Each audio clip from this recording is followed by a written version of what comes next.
We're here talking about HB 21, which is the criminal law causing injury by failure to obey a 911 operator and leading to it's a misdemeanor charge, I believe. I'm obviously opposed to that. I spent 8 years as a prosecutor in Prince George's County, and I'll say very specifically, one case that brings to mind in general was a case where a young lady had her throat cut. She was bound, her throat was cut. Her husband had had the back of his head stabbed 9 times, and her dad's head was cut off downstairs. And when she called 911 using her face, the operator yelled at her and chastised her repeatedly that if she did not do what she was told, that her husband was going to die and it was going to be her fault.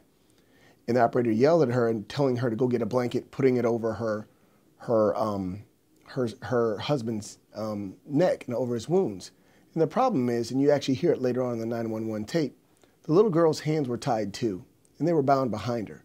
The point behind that is the 911 operators, and I know they do their best, but they are not law enforcement, and they're not even there many times. So for them to say and give direction on something that they don't know, and I don't believe they're remotely trained to actually give advice. Their job is to take information, keep individuals on the phone. They're not law enforcement agents. And to just take this step is very dangerous, because what you're going to be doing is empowering individuals that obviously are not put in position to have power. And also you're going to be creating a sense of fear for individuals who call 911.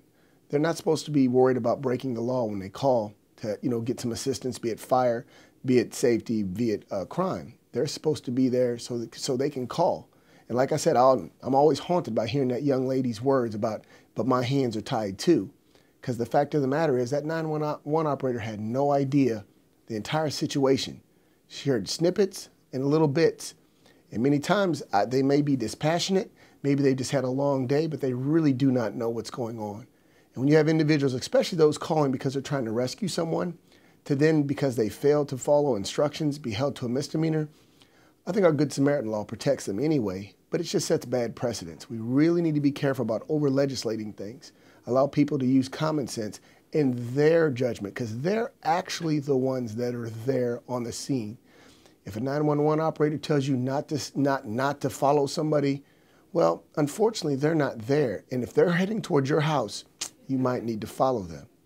You might need to do things that they don't even know about, and you have to react. So I don't think that there's anything that can take the place of anybody who's there at the scene. That's about it.